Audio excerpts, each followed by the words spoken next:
ಆಸ್ಪತ್ರೆಗೆ ಬಂದೆ, ನಿಮ್ಮ ಮೆಗ್ಗಾನ್ ಆಸ್ಪತ್ರೆ ಆಹಾ, ಲೆಸ್ ಸೆಡ್ ದಿ ಬೆಟರ್. ಎಷ್ಟು ಒಂದು ಸಮಸ್ಯೆಗಳ ಆಗರ ಅಂತಂದ್ರೆ ಹೇಳಿದ್ರು ಕೂಡ ತಪ್ಪಾಗಲಾರ್ದಂಗೆ. ಒಂದು ಬಾತ್ರೂಮ್ ಸರಿ ಇಲ್ಲ, ಒಂದು ಲ್ಯಾಟ್ರಿನ್ ರೂಮ್ ಸರಿ ಇಲ್ಲ, ನೀರಿನ ವ್ಯವಸ್ಥೆ ಸರಿ ಇಲ್ಲ, ಟ್ಯಾಪ್ಗಳಲ್ಲಿ ನೀರೇ ಬರೋದಿಲ್ಲ. ಈಚೆ ಕಡೆ ಜನಗಳು ಬಾಯಿ ಬಡ್ಕೊತಾರೆ, ಕುಡಿಯೋಕ್ಕೆ ನೀರಿನ ವ್ಯವಸ್ಥೆ ಇಲ್ಲ. ಕೆಲವು ಕಡೆ ಒಂದೇನೋ ಒಂದು ಕುಡಿಯೋ ನೀರಿಗೆ ಒಂದು ಕಡೆ ಇಟ್ಟಿದ್ದಾರೆ, ಸಾವಿರಾರು ಜನ ಬರ್ತಾರೆ, ಸಾವಿರಾರು ಜನಕ್ಕೆ ಅದು ಯಾವ ಮೂಲೆಗೆ. ಕೆಲವು ಹೆರಿಗೆ ವಾರ್ಡ್ಗೆ ನಾನು ಭೇಟಿ ನೀಡಿದೆ. ಹೆರಿಗೆ ವಾರ್ಡ್ನಲ್ಲಂತೂ ಬಿಸಿನೀರಿಲ್ಲ. ಸಣ್ಣ ಮಕ್ಕಳಿವೆ, ಅವಾಗ ಹುಟ್ಟಿದ ಮಕ್ಕಳಿವೆ, ಆ ಬಾಣಂತಿಯರಿದ್ದಾರೆ, ಅವ್ರಿಗೆ ಕುಡಿಯೋಕ್ಕೂ ಬಿಸಿನೀರಿಲ್ಲ. ಅಲ್ಲಿ ಬೇರೆ ಏನಕ್ಕಾದ್ರೂ ಉಪಯೋಗಿಸ್ಬೇಕು ಅಂತಂದ್ರೂ ಕೂಡ ಬಿಸಿನೀರಿಲ್ಲ. ಅಲ್ಲಿ ಒಳಗೋಗಿ ನೋಡಿದ್ರೆ ಒಂದು ಇದಿದೆ ಅಂಥದ್ದು ಕಮೋಡಿಗೆ ನೀರಿಲ್ಲ, ನೀರು ಸಪ್ಲೈ ಇಲ್ಲ. ಏನು ಮಾಡಬೇಕು ಕಮೋಡ್ ಇಟ್ಕೊಂಡು? ಸೊ ಭಾಳ ಅವ್ಯವಸ್ಥೆ ಅಂತೂ ಕಂಡು ಬಂತು. ಆಮೇಲೆ ಲೆಕ್ಕಗಳನ್ನು ಪರಿಶೀಲನೆ ಮಾಡಿದಾಗಲೂ ಕೂಡ ಸ್ವಲ್ಪ ವೇರಿಯೇಷನ್ ಇರೋದು ನನಗೆ ಕಂಡು ಬಂತು. ಅದನ್ನು ಡೀಟೈಲ್ ಇನ್ವೆಸ್ಟಿಗೇಷನ್ ಮಾಡೋದಕ್ಕೂ ಕೂಡ ನಾನು ಇವತ್ತು ಆರ್ಡರ್ ಮಾಡಿದ್ದೀನಿ. ಆಮೇಲೆ ಅಲ್ಲಿ ನೋಡ್ಕೊಂಡು ಬಂದಾಗ ಕ್ಲೀನ್ಲಿನೆಸ್ಸು ಕೂಡ ಇಲ್ಲ, ಹಾಸ್ಪಿಟ್ಲ್ ಒಳಗೆ ಕ್ಲೀನ್ಲಿನೆಸ್ಸು ಇಲ್ಲ. ಇವತ್ತು ನಾನು ಬರ್ತೀನಿ ಅಂತ ಸ್ವಲ್ಪ ಸುತ್ತಮುತ್ತ ಒಳಗಡೆ ಇರ್ತಕ್ಕಂಥದ್ದೆಲ್ಲ ಗುಡಿಸಿ ಸಾರಿಸಿ ಎಲ್ಲ ಮಾಡ್ಬೇಕು. ರಂಗೋಲಿ ಒಂದು ಇಟ್ಟಿಲ್ಲ, ಇನ್ನೆಲ್ಲ ಮಾಡಿದ್ದಾರೆ. ಸ್ವಲ್ಪ ಅಷ್ಟು ಅವ್ಯವಸ್ಥೆ ಇದೆ.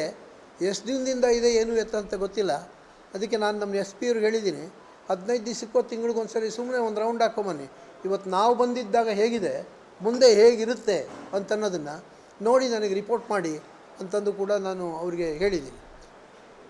ಅದಾದಮೇಲೆ ಮಧ್ಯಾಹ್ನ ಅವ್ರಿಗೂ ಎಲ್ಲ ಡೈರೆಕ್ಟ್ರಿಗೆ ಅವ್ರಿಗೆಲ್ಲ, ಆಮೇಲೆ ಅಲ್ಲಿ ಇನ್ನೂ ಕೆಲವು ಅನಾಹುತಗಳೇನಪ್ಪ ಅಂತಂದರೆ, ಆಸ್ಪತ್ರೆಯಲ್ಲಿ ಇರ್ತಕ್ಕಂಥ ಒಂದು ಏನು ಔಷಧಿಗಳಿದೆ, ಮಾತ್ರೆಗಳಿವೆ, ಏನೇನು ಟೆಸ್ಟ್ಗಳನ್ನು ಆಸ್ಪತ್ರೆ ಒಳಗೆ ಮಾಡಬಹುದು, ಅವುಗಳನ್ನು ಕೂಡ ಮಾಡ್ದಿರ ಲ್ಯಾಬಿಗೆ ಚೀಟಿ ಬರ್ಕೊಟ್ಟಿರೋದು ಕೂಡ ನಮ್ಮ ಗಮನಕ್ಕೆ ಬಂತು.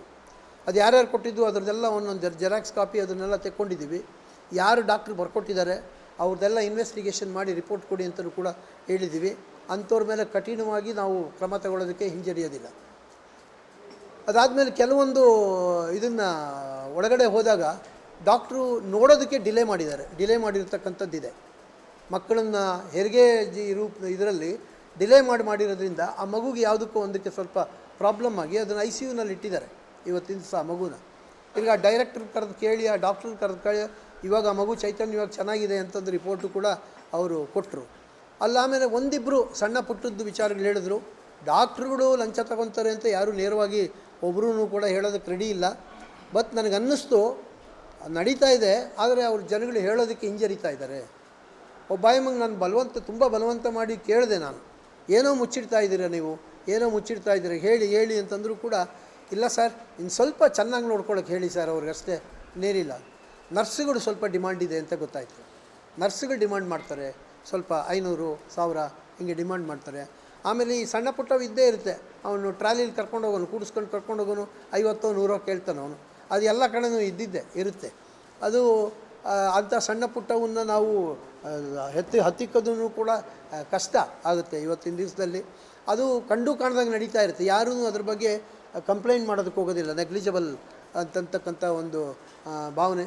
ಆದರೆ ಒಟ್ಟಾರೆಯಾಗಿ ನೋಡಿದಂಥ ಸಂದರ್ಭದಲ್ಲಿ ಈ ಮೆಗ್ಗಾನ್ ಆಸ್ಪತ್ರೆಯಲ್ಲಿ ಸರಿಯಾದ ವ್ಯವಸ್ಥೆ ಇಲ್ಲ, ಪ್ರೊಸೀಜರು ಯಾವುದು ಸರಿಯಾಗಿ ಫಾಲೋ ಮಾಡ್ತಾ ಇಲ್ಲ. ಮತ್ತು ಆ ಡಾಕ್ಟ್ರುಗಳಿಗೂ ಕೂಡ ಸುಮಾರು ನೆಗ್ಲಿಜೆನ್ಸ್ ಇದೆ, ಡೆರಿಲಿಕ್ಷನ್ ಆಫ್ ಡ್ಯೂಟಿ ಎದ್ದು ಕಾಣುತ್ತೆ. ಅದಕ್ಕೆ ಅವ್ರು ಯಾರ್ಯಾರು ಕಾರಣಕರ್ತರು ಅಂತನ್ನೋದನ್ನು ಕೂಡ ನಾನು ಪತ್ತೆ ಮಾಡಿ ರಿಪೋರ್ಟ್ ಕೊಡಿ ಅಂತ ನಮ್ಮ SP ಅವ್ರಿಗೆ ಹೇಳಿದ್ದೀನಿ. ಜೊತೆಗೆ ನನಗೆ ಇನ್ನೊಂದೇನು ಅಂತಂದರೆ, ಈ ಡಾಕ್ಟ್ರುಗಳು ಕೆಲವರು ಸರಿಯಾದ ಸಮಯಕ್ಕೆ ಆಸ್ಪತ್ರೆಗೆ ಬರಲ್ಲ ಒಂದು. ಆದರೆ ಇವಾಗ ನಾವು 3 ದಿವಸದಿಂದ ನಾವು ಇಲ್ಲೇ ಇರೋದ್ರಿಂದ ರೆಗ್ಯುಲರ್ ಕರೆಕ್ಟಾಗಿ ಬಂದಿದ್ದಾರೆ, ಎಲ್ಲರೂ ಸೈನ್ ಹಾಕಿದ್ದಾರೆ. ಎಲ್ಲ cash register, movement register, attendance register ಎಲ್ಲ ಕರೆಕ್ಟಾಗಿ ಅಪ್ ಟು ಡೇಟ್ ಇದೆ ಇವತ್ತು. ಅದರಿಂದ ಏನೂ ಗೊತ್ತಾಗಬಾರ್ದು ನಮಗೆ. ಎಲ್ಲರೂ ಕರೆಕ್ಟಾಗಿ ಡಾಕ್ಟರ್ಸು ಅಷ್ಟು ಜನ ಇದ್ದಾರೆ ಆಸ್ಪತ್ರೆಯಲ್ಲಿ.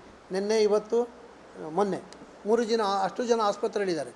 ಎಷ್ಟೋ ಜನಗಳು ನನ್ನ ಇನ್ಫಾರ್ಮೇಷನ್ ಪ್ರಕಾರವಾಗಿ ಬೇರೆ ಬೇರೆ ಲ್ಯಾಬೊರೇಟ್ರೀಸ್ಗೆ, ಬೇರೆ ಬೇರೆ ಕ್ಲಿನಿಕ್ಗಳನ್ನು ಇಟ್ಕೊಂಡಿರೋದು ನನ್ನ ಗಮನಕ್ಕೆ ಬಂದಿದೆ. ಆದರೆ